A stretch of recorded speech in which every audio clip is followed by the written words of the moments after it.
Welcome to Surplus of History podcast, first time video. We are pausing, talking about the history of great empires of the past to dive in one of the greatest mythologies of our time, mythology of Malazan Empire, whose creator, Mr. Stiven Erikson, is today here with us.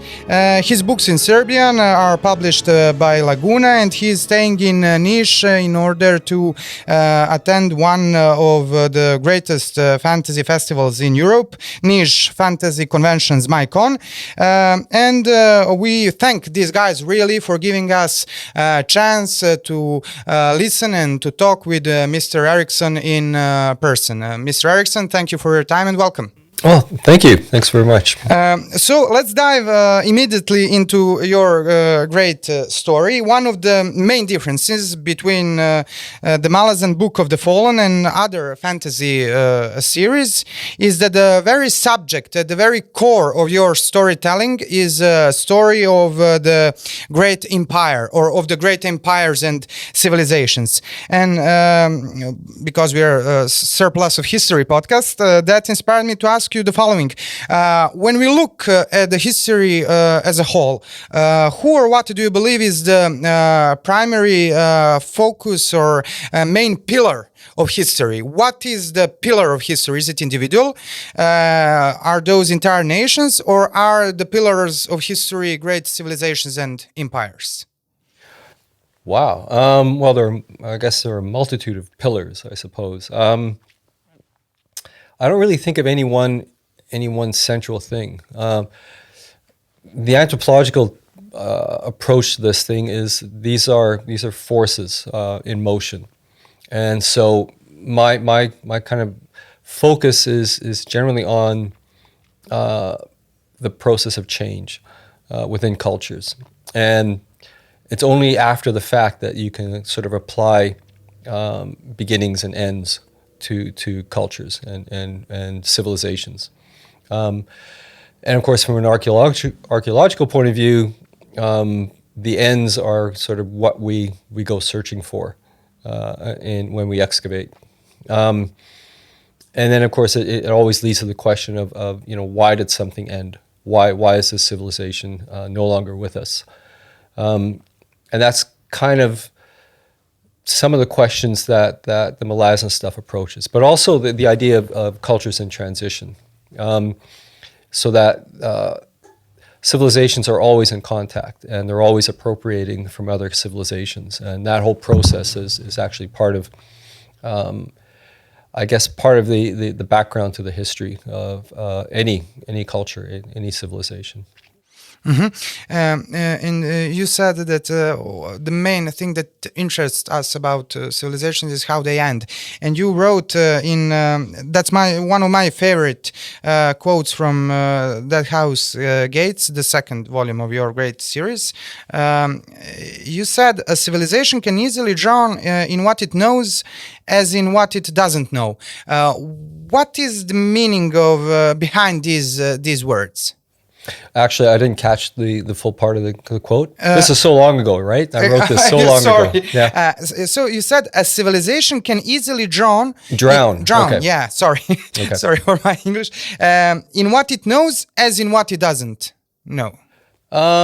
Wow. I mean, I can't recall the context of that quote, so I'll have to sort of wing it. I'll have to think about it now. I think you spoke about the great advanced societies of 7 cities and how they fell apart, although they had irrigation and all that stuff, and great books on irrigation. That was the topic. Yeah.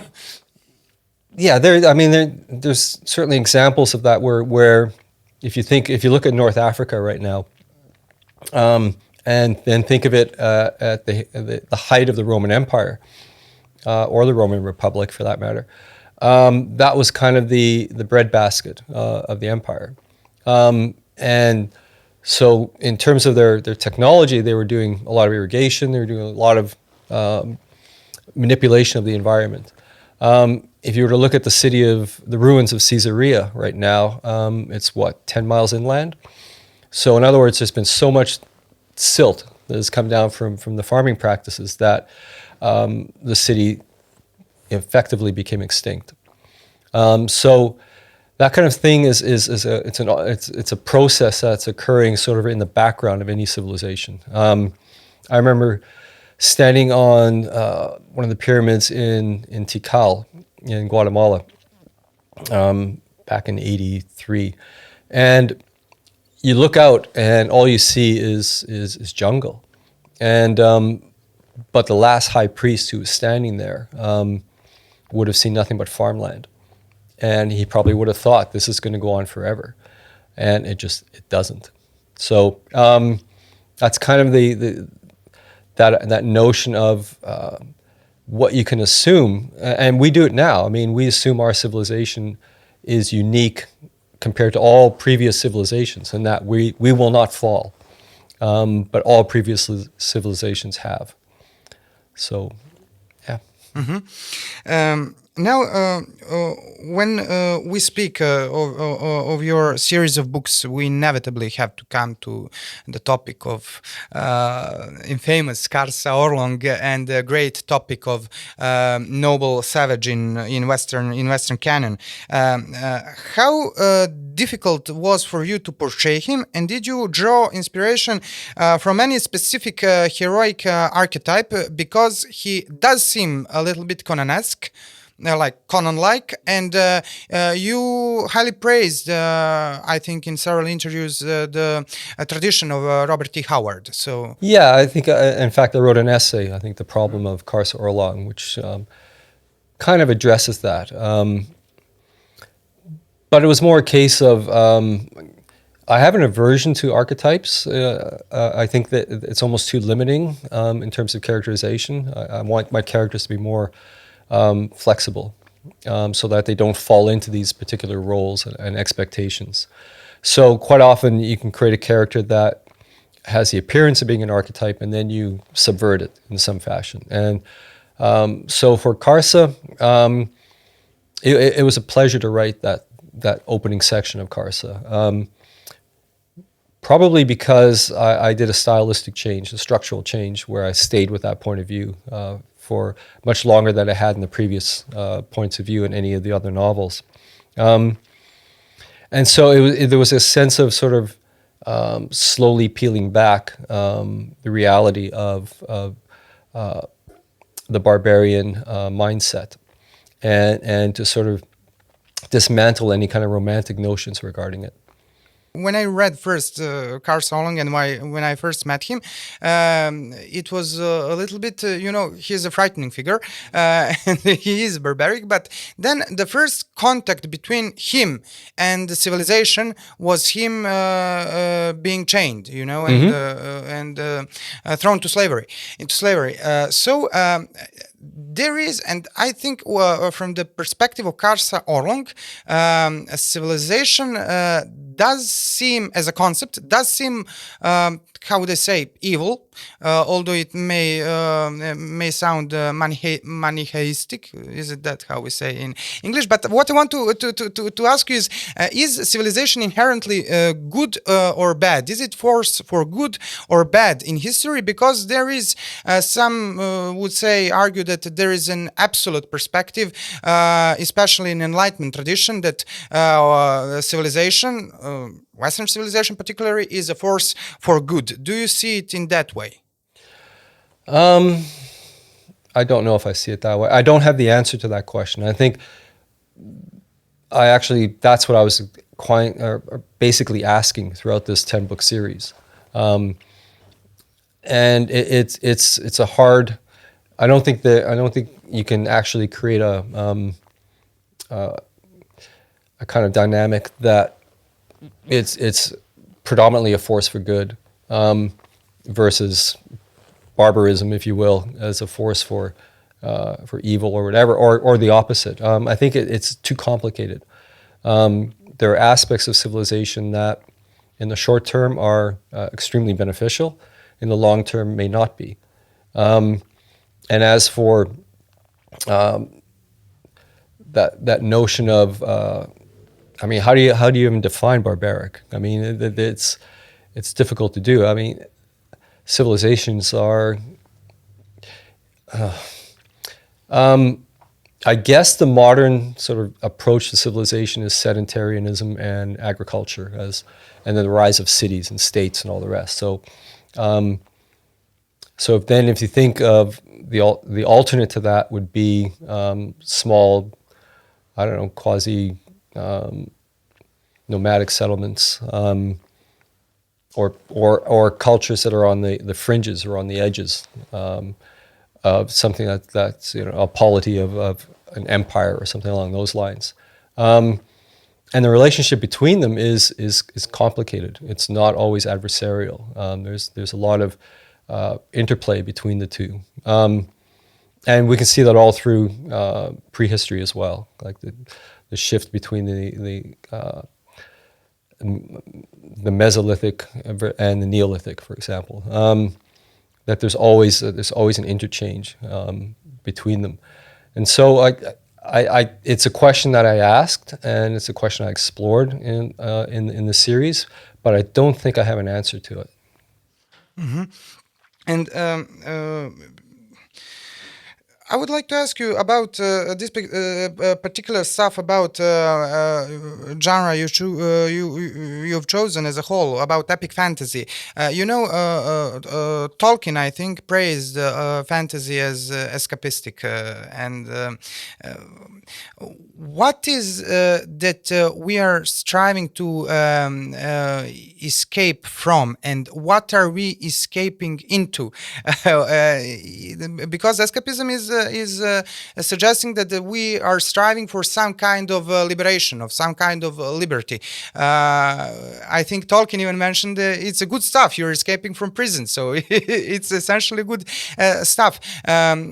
What's your opinion on that topic? I'm not.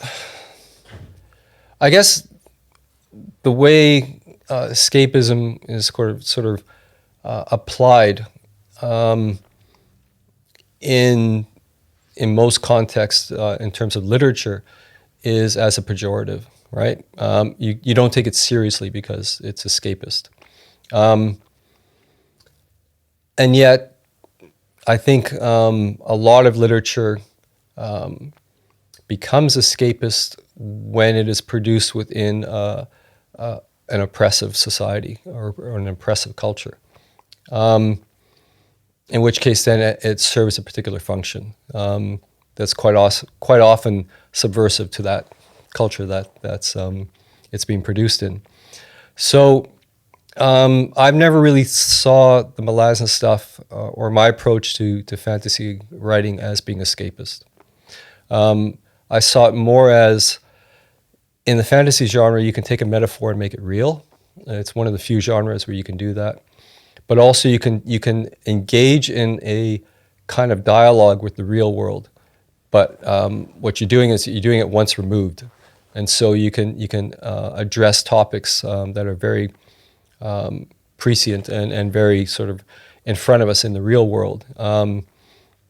And kind of remove the subjectivity out of it, or the bias, or the real world complexities of it. And then you're not sort of fighting the belief systems of the readers. They are just following into the story and going with the flow, and whatever events occur. And if you want to then take those events within that novel and apply it to historical events or present events in the real world, that's the reader's choice.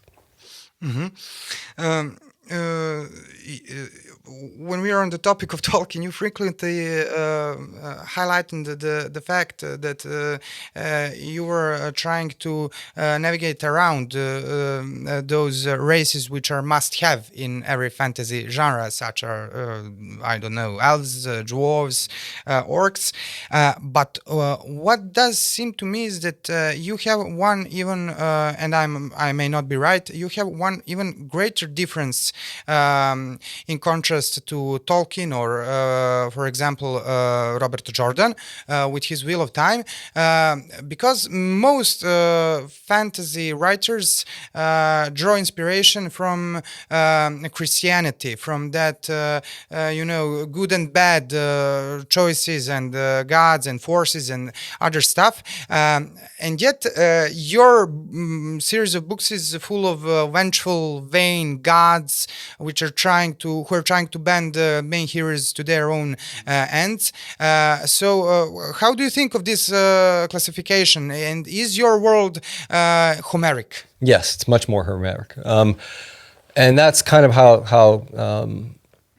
I guess it was created to begin with, and it's a co-created world. So it's myself and Ian Esselmont. So we were looking at things like the Iliad as our inspiration in terms of the role that gods would play. So the other thing we wanted to avoid was a kind of a Eurocentric transposition of our world history and our world cultures into the world that we were creating. We wanted much greater separation between the two. And that gave us a lot more freedom in terms of how we were going to create the societies and structures there. Because if you just transpose across from a Eurocentric, medieval, sort of almost cliched fantasy inspiration, you're also potentially carrying across things like patriarchy as part of the package, as it were. And we didn't want that package. We wanted to write against that in many respects. As for Tolkien, there are two different paths, to my mind, to writing fantasy. I did not follow the Tolkien path. I was more the sword and sorcery path. And that's a very different approach, because sword and sorcery draws a lot of its characteristics from noir. And so that's a very different kind of literary tradition, very human-centered, whereas Tolkien was definitely moving towards something that was a bit more broader in its approach. Mm-hmm. And that's fascinating to me. I mean, you can comment on it, and you don't have to. But I think that the very opposite things and I think you'll forgive me for comparing you. I mean, I don't know how you feel about that to Tolkien, but I think there are elves in Tolkien's world who are immortal, and they're like demigods or something. And in your world, there are Tlanimas. I'm not sure if I said correctly. Yeah, in you English. did. Yeah.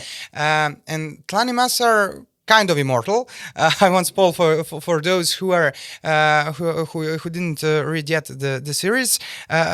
So they're kind of immortal, but they're cursed, kind of cursed. And you're constantly speaking, and that is felt in your series, that the main interest is the change in civilizations, and you practically go archaeologically through those changes. Yeah. Did you use Tlanimas as some orientation to put them in contrast as immortal beings to those changes? Well, certainly the scenario that created the Tlanimas ended change. That's their curse in a sense, but it was chosen. They elected to do so for what they perceived as a greater cause.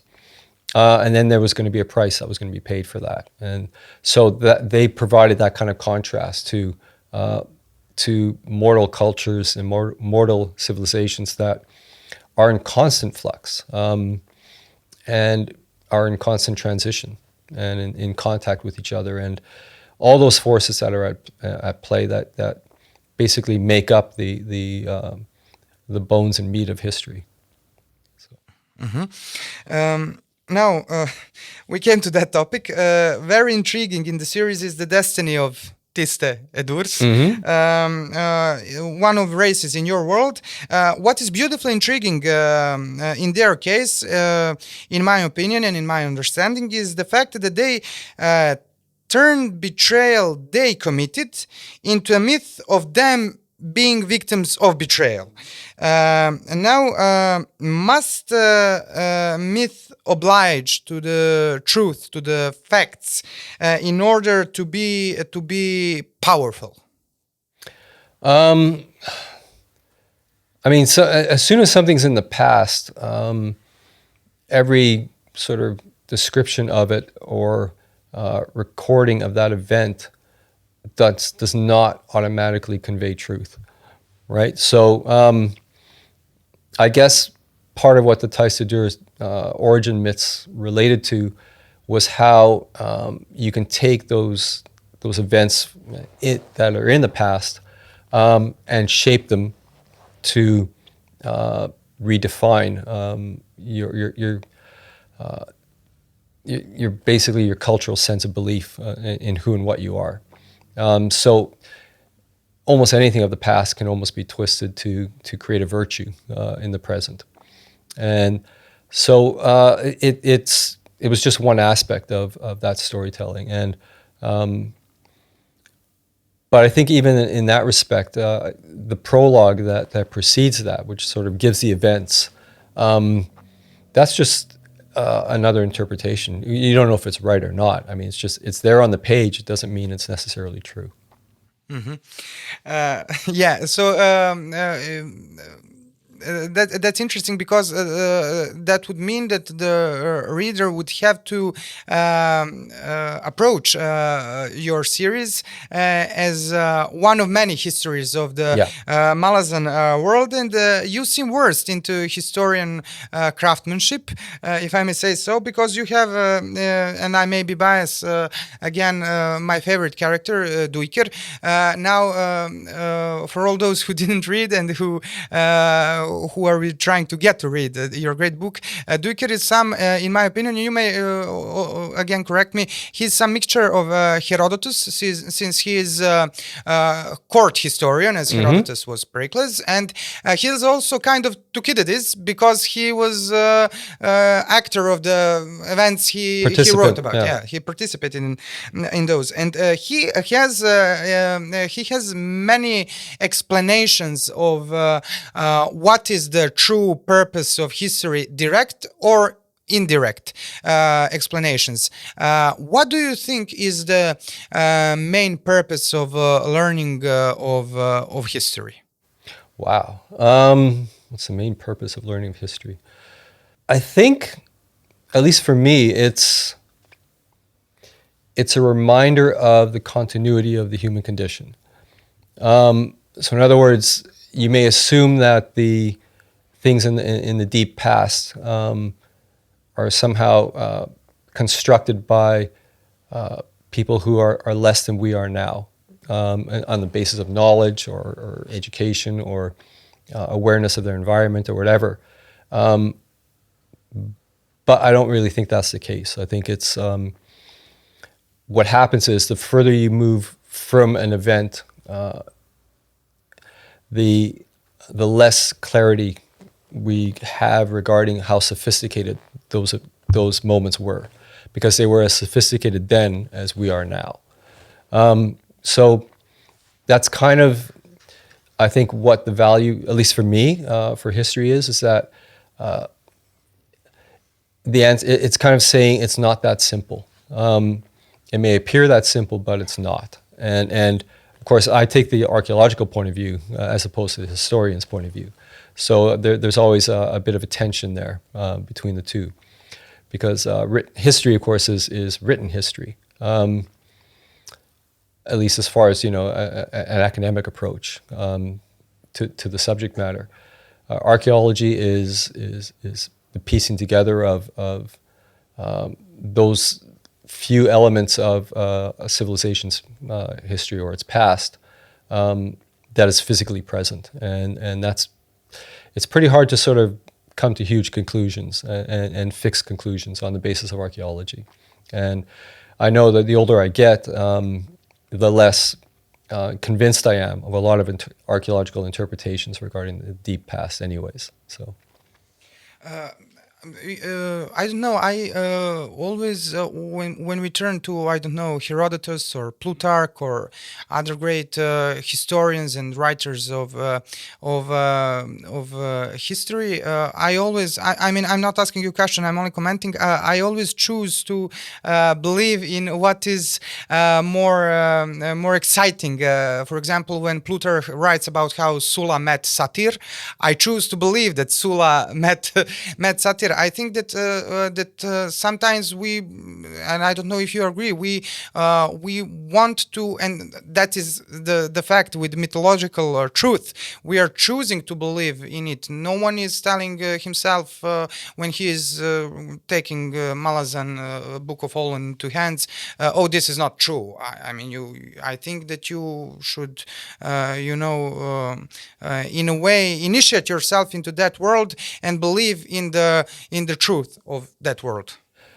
Well, yeah, sure. You want a sense of verisimilitude, which is just part of the writing process of sort of convince people that yeah, this world exists. But at the same time, the structure of the series is such that everything is tied to particular points of view. And but I'm not asking you to take on the veracity of those points of view. They're just points of view. So they can be reliable, they might not be. And so there's always that kind of interplay that exists between all these points of view. As to see, it's almost as if the story is circling circling an invisible rock, and it's slapping clay on it, and that gives kind of the shape of that what's underneath. But it's still an invisible rock, and that's where the truth lies. And so all we're getting is the impressions on the outside of that through all the character points of view. Mm-hmm. Our great writer, Serbian great writer, Ivo Andrić, who was also a historian and a Nobel Prize winner, spoke of story and storytelling in his speech, Nobel Prize speech. How do you see story and storytelling concerning the current trends in Western literature? And it seems that epic fantasy, historical fiction, sci-fi, and similar genres are not only gaining momentum as great literature, but remaining immune to many social phenomena which tend to bend, will of the artists or writers to the will of some political or social structures which strive for power. And it seems that it does that epic fantasies and these other genres are immune to that trend. Is it because there is no enough interest in those power structures for that genre, or is it that there is no good epic fantasy without tickling every important problem of society by itself? Well, I don't think any genre is immune to that stuff. I think even if the author is not aware of it, whatever they're writing is establishing a kind of dialogue with their experience and their experience at that time. So, I look back on the 10 books I wrote and in this series, and each one of them was engaged in the present when it was being written. And so, I'm not the same person I was then. And so there's that sense of an ongoing dialogue, if you will.